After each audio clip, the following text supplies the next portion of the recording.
This is really exciting.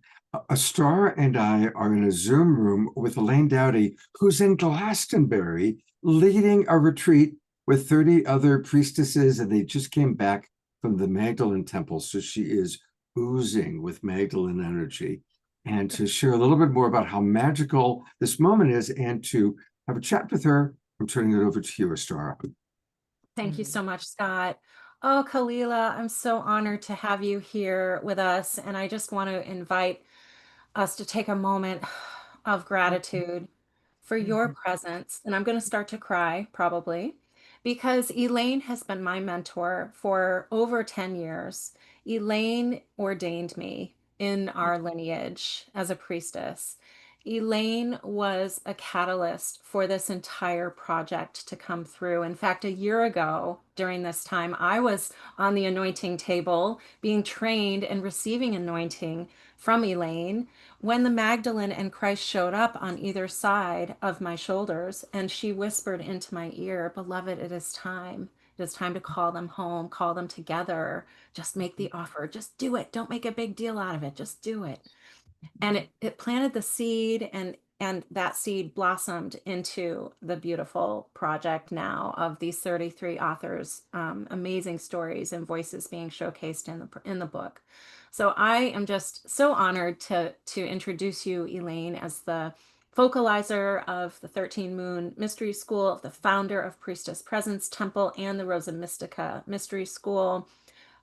You are a leader to so many in this work of the Magdalene, and also, I mean, so present out there in the world with her Red podcast as a published author of many books of the Magdalene Rose Oracle deck, which is amazingly beautiful on Amazon too. And I could just go on for hours, but thank you so much for being here and for being my soul.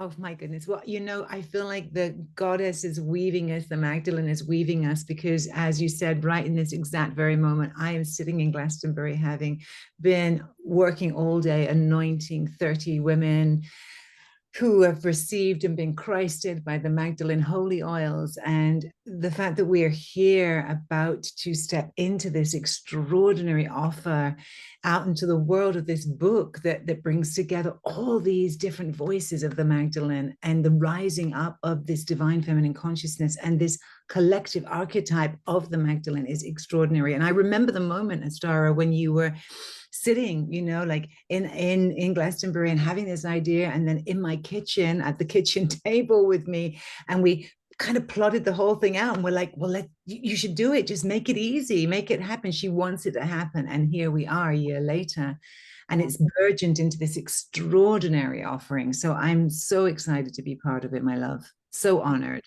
Mm, mm. And Elayne has contributed the foreword as well as a chapter to the book called Magdalene Apocalypse.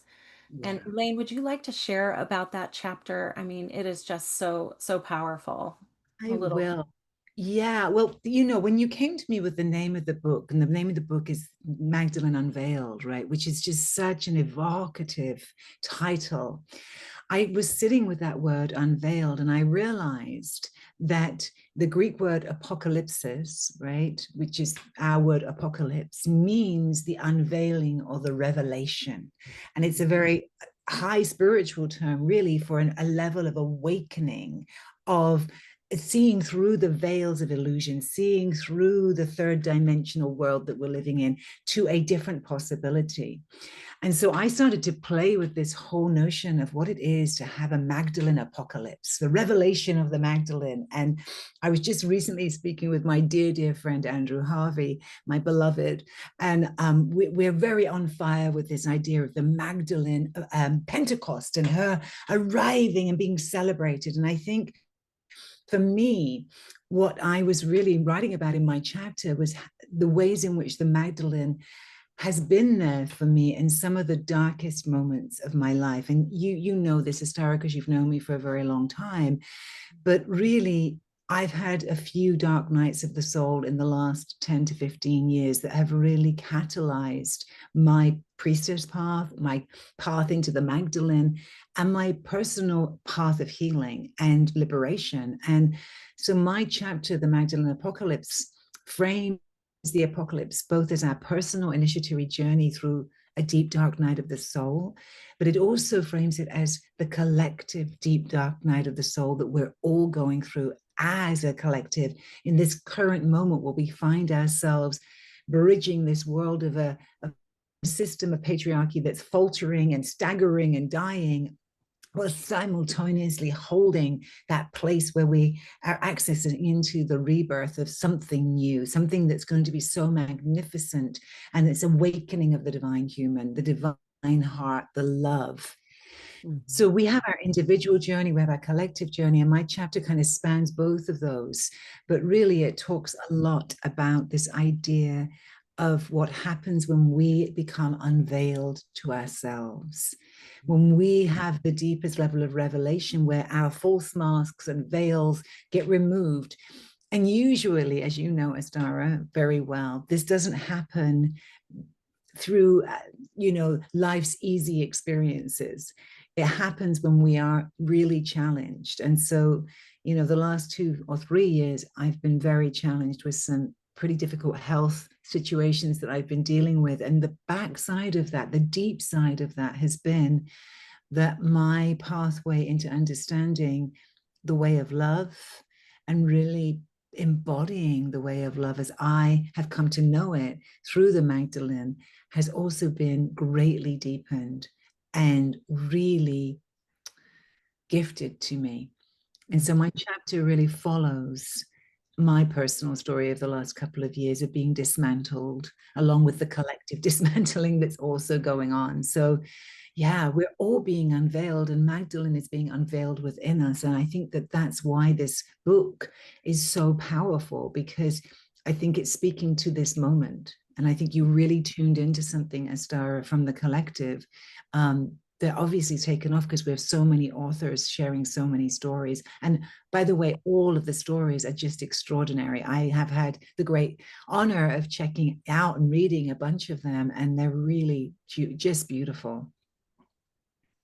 Beautiful. Thank you. Thank you so much for sharing that. And I know how you have journeyed through the underworld with the Magdalene, and my journey has echoed that in many ways. And your way showing has allowed me to sit underneath the black veil with the Magdalene, moving through grief, embodying this frequency and choosing love, literally choosing this path, which is so different when it becomes an embodied choice as opposed to a mental Isn't it though?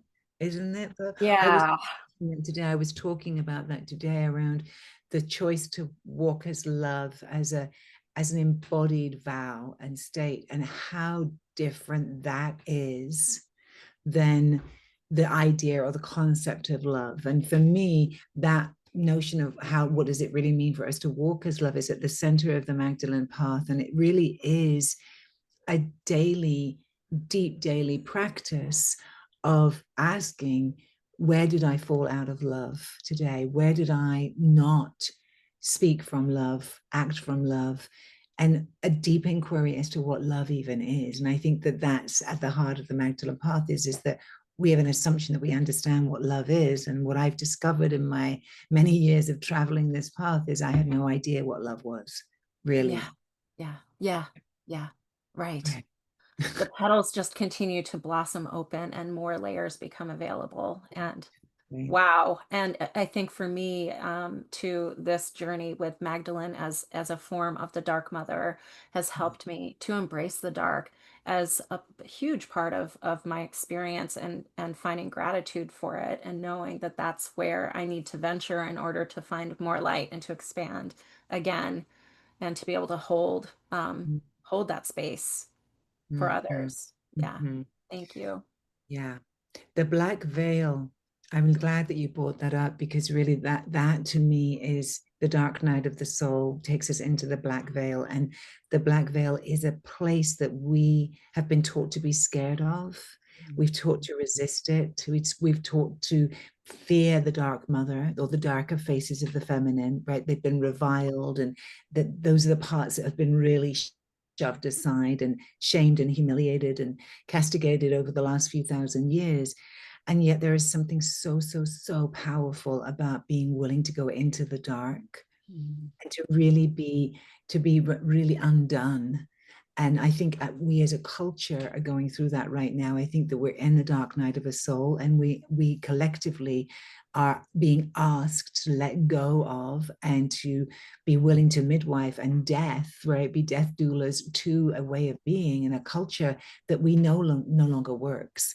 And that, I think, is why the Magdalene is so powerful in so many of us. You know, many people ask me, you know, well, do you mean Mary Magdalene? Are you talking about Mary Magdalene, the person? And I'm always making that distinction where there's a lot to be learned from Mary Magdalene, the person, and her amazing legacy that she left us over 2,000 years ago. And then there is a distinction I make, which is that then there is the collective Magdalene that is rising through all of our voices, men and women alike, who are saying it's time for us to activate the Christed consciousness of love, real, true love on the planet, and to be able to walk that not as an idea, but as a passion, as a devotion, that we're actually bringing that forward in our everyday lives in every moment, whether we're at the post office or in the grocery store. You know, today I was walking down the street and just being with people, but being with them from that place that's intentional, that's bringing that Magdalene energy forward and unveiling her within ourselves, and thus unveiling her within the collective. Yes, and I feel what you're saying as you're walking down the street in Glastonbury, just transmitting this frequency. It does require getting out of our own way to be able to want to transmit it to others and to create that connection and that community and that heart connection, and to seed that frequency into the field. Yeah.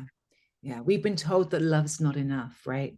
We've been told that love is not where it is. We've been given that message, you know, very deeply. And I think part of what we're having to remember is that we don't know what love is. We've been removed from what real love is in all of its 144 names. And the journey to reclaim that is the Magdalene's journey. That is the Christed heart. So I'm over the moon excited to be part of this whole offering. And I just want to bow to you, sweetheart, for midwifing it and bringing it through and really devoting yourself to showing up in service to her. Oh, thank you. Thank you so much. Gratefully, honey. What a wonderful little homeopathic dose of Elayne's medicine. And Elayne, I mean, we could do an entire show with you because I love how eloquent you are. And I just learned a lot. And I think we've done 5 or 6 shows on the Magdalene, and there's things you shared just now that was new for me, new insights. So I'm excited. Elayne's going to be part of our big tribute to Andrew Harvey on September 13th. So we'll get more Elayne then. And thank you so much for taking the time out of your retreat to share with us today. I'm clad in anointing oils. If only you could smell me. I am absolutely a cacophony of beauty. And just giving that anointing to all of you, wishing I could place my hand holy oils on your bodies right now. So good. It's so good. Thank you. So I will bow out. Thank you so much for inviting me and being so gracious as to include me in all the ways. And I'm honored to be here, and how exciting. And I will see you all at some other point, and with Andrew Harvey for sure. So thank you, Scott, for inviting me. My pleasure.